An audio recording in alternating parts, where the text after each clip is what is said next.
It's Handyman Clarence here, and we're back.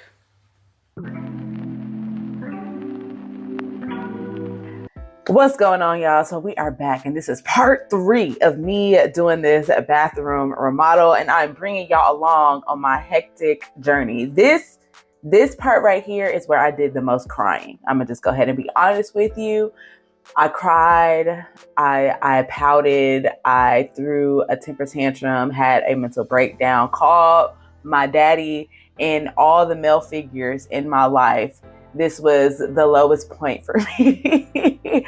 I lost my mind trying to do these walls, and it wasn't because it was the plumbing. It was the plumbing. It's always the plumbing. But anyways, we're gonna get into what went wrong. It's just my luck, y'all. This tub is taller than the previous one. So the drywall that I cut out, and I left like 4 inches from the original tub, this was too tall for it. I have no access to my studs up top, so I'm gonna have to cut off some more drywall.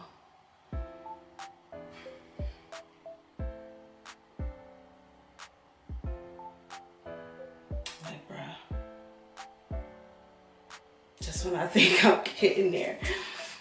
Yeah, but it semi look good, right? You got all this shelving now for my baby's feminine products, soaps and stuff like that. She's becoming a teenager, y'all, so I'm just trying to provide for her, and my house won't let me be great. All right, y'all. I got Big Bessie up in that bitch, okay? She's not heavy. It's just she's wide, so it's kind of hard to move that hoe, and that's why her name is Big Bessie. But it looks good. I went ahead and cut the extra like 5-6 inches up top to clear my drywall. So I've only dry fitted so far. I marked where I'm going to be drilling my holes. You see my studs. I also drew a line to show where my level is for a leveled shower. And as you can see, my lever is up there and it is straight. We're good to go. So now I know it said I need to buy an adhesive, and for the adhesive, what it wants me to do is add glue to the studs here. So 1 stud here, 2 stud here. It wants me to add glue to those studs so that this back piece isn't doing that like rattling noise. It'll be set in there. So all right, y'all, I'm about to mess with replacing my valve. I was working on the wall, but I had to backtrack because something wasn't right here. I thought I was gonna be able to reuse the piping that I have, but with my house being over 30 years old, of course not. There's just always gonna be something that is just not gonna work in my favor, obviously. So I have determined that this will probably be my last bathroom renovation. I'm lying to myself, I did buy a new shower kit, and it came with a new valve. And so I was looking like, no, I don't think I need to replace it. But it is crazy how different my valve is to the one that I have installed. So yeah, I'm gonna just go ahead and just replace it. So all of this is coming out, including my tubing. Now my water is still running, so I'm not about to cut anything. I just want to prep my valve real quick. My false confidence, my godlike complex has kicked in, so I think I can tackle it. So here's the thread that came with my tub set, and I'm gonna show you what tub set I bought. I got it from Lowe's, I want to say, because I want it all black finish. So here's the shower, my turn lever, and of course the faucet where the water comes out. Essentially this is the cold water, because cold water is always on your right. The hot water, the shower is on top, and then my tub the tube for the tub is down here at the bottom. I'm starting off with the PEX A expansion, and this is the 1/2 by 1/2 inch, and this is what I'm going to use to connect my hot water and my cold water. I forgot to buy the connections. I only bought 2. I should have bought 4. I forgot to buy my connection for the tub and my connection for the shower. I'm taking my plumber's tape, and this is what you use if you change out a faucet or a shower faucet and you need to thread something. This is pretty much what you use to thread it. And it's very easy. All you do is just take it and wrap it around the valve thread. Again, I do not know what I'm doing. Do not listen to me. I'm only here for shits and giggles, okay? And I'm pretty sure there's an easier way to do this, but I just want to make sure I'm doing it right. So just shut the hell up and let me concentrate. All right, I got it threaded. And you just pull it and it breaks right on off. All right, and I am now taking my valve piece and I'm just screwing it on there. I am going to need a wrench to tighten it because it needs to be on there tight. We do not want to experience any leaking because my husband will kill me. So this is the up position, cold water, hot water. I got it back on. I got it back on, guys. I broke only one.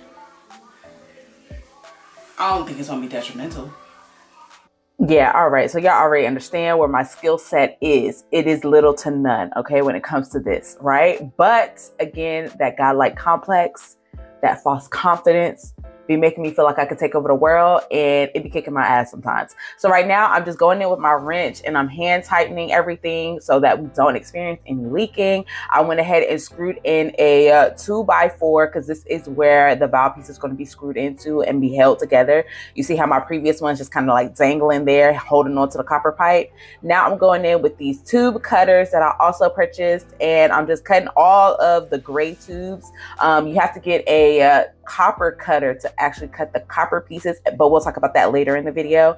So once I've cut all that, it's now time to detach the shower head piece, which was just held together with some nails. Pull that sucker right on out the wall. And now I'm making sure that I am screwing in my valve piece in the middle of the wall, and I had to use my lever to make sure that it was straight and it wasn't gonna look all crazy and stuff like that, which was pretty simple to do. And then there's some screw holes on there. I think there was two. This only required 2 screws to be held in together, and I just screwed it into my 2x4 and boom, there you go. We looking good, right? I got all my female adapters on there. They are tightened with the wrench, and I'm putting on that black piece again. That's the piece that I broke, and I was just like, I think we good. I don't know. So now it's time to fix the hot water and cold water tubes. And as you can see, I bought a red one for hot and I got a blue one for cold. Look at me color coordinated. So then I took these PEX pieces. This is a straight one that I'm connecting so I can connect the red tube to the old gray tube that's already there. Now you have to make sure you push that sucker in there, because if it's not in there correctly, it will leak. And you just don't want those problems. Now, of course, I was reading up on these pieces that I'm using to attach my tubes. Now, plumbers don't typically use these. At least that's what I read up on, because they said that it's not the best longevity-wise. But I ain't a plumber. So guess who gonna use them? Me, absolutely. All right, so the correct professional term for these, they are the SharkBite push to connect, and I use 2 coupling pieces to connect the gray to my now color-coded hot and cold water pipes. So I'm cutting them down to size because now I'm going to go in with a 90-degree push to connect SharkBite piece so that I can connect the valve to the water line. Now, this part was a little tricky because I had already screwed in my valve piece, so I was having a hard time getting the tube on there. And then plus, I was gonna need to go in with a crimper to crimp the connection piece, which I had to read up on. I did not know this until until I took it off. And when I put my piece on, I realized that it's not on there tightly. I'm like, why is this loose? This is not going to stay. So I ran back to Lowe's, picked up a crimper, and you see that little crimper piece right there at the base of the blue tube. You use that to crimp it together, and it tightens around the tube so that it's not going to go anywhere. Now, let me tell you, that thing was hard as hell to push together. Like, you have to have some true upper body strength, and I was struggling. Also comes with this piece for you to check it to make sure that it's on there correctly, and it tells you what side is good and what side is bad. I did check it. I just did it off camera. I didn't feel like showing you guys, but it's very self-explanatory. It tells you which piece if it doesn't fit, it's not on there correctly. If it does fit, it is on there correctly, and you're good to go. So I had to use 4 copper crip rings for each side of the female adapter. So 1 for the hot water, 1 for the cold water, 1 for the shower pipe, and 1 for the bath faucet.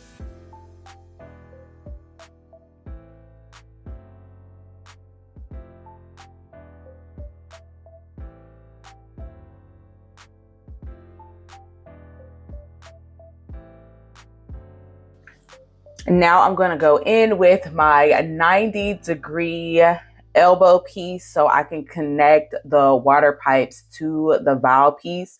And again, this is a push connect, so all you have to do is just push it in there really good and make sure that you're not going to experience any leaks. So you really have to put, at least I did, I had to put some muscle into it to make sure it was in there real good.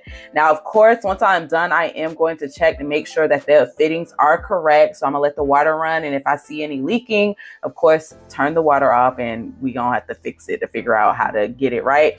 And that is where I began to panic, but we're gonna get to that in a second.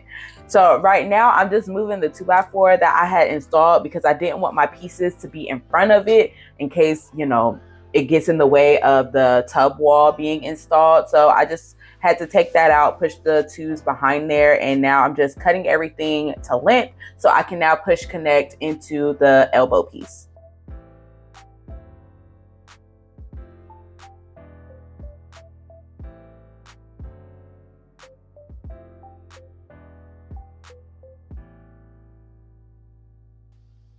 So this is what I have now, and I was feeling really good about myself. I was like, oh my gosh, that looks great. I love it. I think I did really good. My boost came in there. You see my copper crimp rings on there. Everything was looking good. Now I'm going into installing the shower piece, which that part was not hard at all. Here is the drop ear elbow piece that I'm using, also by SharkBite. And as you can see, it has 3 screw holes for you to screw onto your stud. And this is the piece that's going to hold your shower head. So this I struggled with because, again, I was already having a hard time getting that crimper to crimp the rings. Now I'm doing it over my head, and I could not find the leverage or the strength to get that sucker to close. So I ended up calling my daddy. Absolutely. I'll call my daddy. I was like, Daddy, I need help. Come on over here, like now, right now. So he came over there and he was able to do it. My little ass could not. My $150 was like, sis, what you doing? Absolutely not. You see, I'm climbing all up on the shower walls trying to get up on there, like, I'm gonna get it to close. Absolutely not. It did not work. So now I have everything in. I am now working on the bath faucet, and I found this copper piece for a push connect for the bathtub. And again, just push that sucker right up in there. And then where I placed my 2x4, it was a little too low, so I had to unscrew it and bring it back up. And it has a little notch in there to hold the copper piece so that it's not moving around. And I also had a bridge to nail into the stud so that would secure it as well. And that was pretty much it. I thought I was doing a really good job. Now it's time to check the water to see if it is leaking.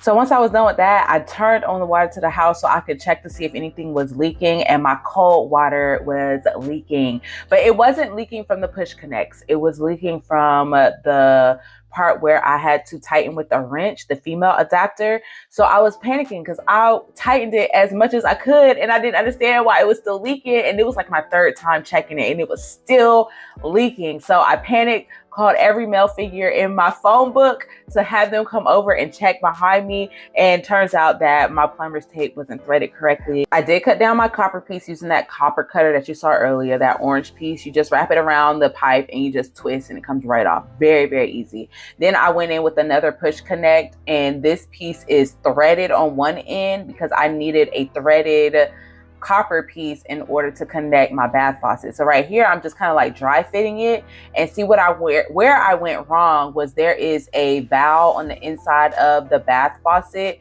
I got it stuck inside the actual faucet and I could not get that valve piece out. The correct way to doing it is to install the valve piece first, tighten it, and then put on the faucet head. and I messed up on that. So I did have to buy a new one. Now I'm going in, finally installing the very last tub wall. I'm going in with my adhesive and I'm putting that all over the stud. This is to make sure that the wall stays put and we don't have that rattling noise and it is just secure. And then I'm going to go in with some screws at the very top to secure the wall to the studs.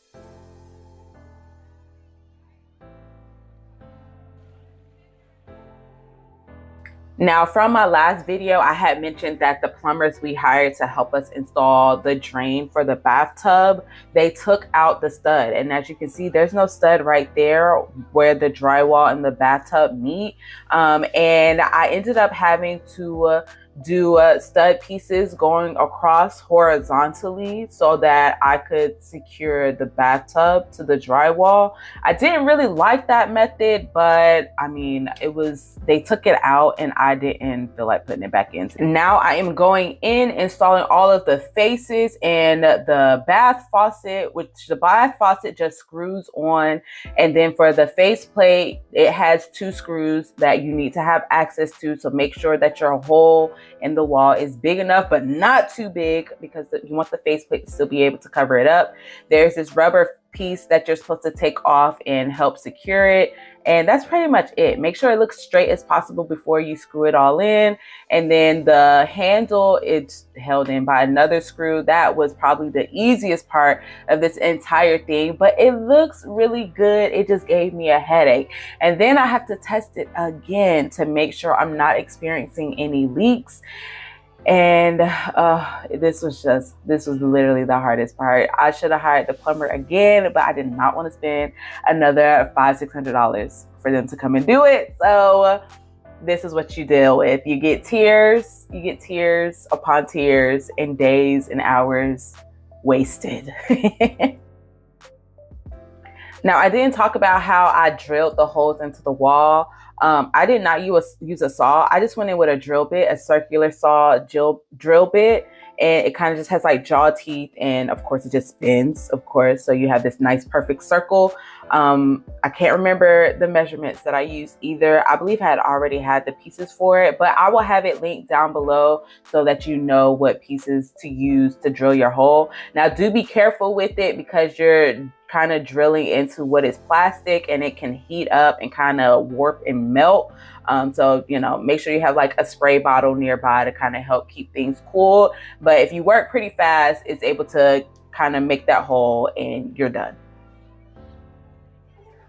All right, we are pretty much at the home stretch now. I am now testing it out to see if it runs, and I turn it on and it's beautiful water coming out. But as I'm watching this beautiful water cascade down the tub, I feel something splashing me in my face. And I'm just like, what the hell is that?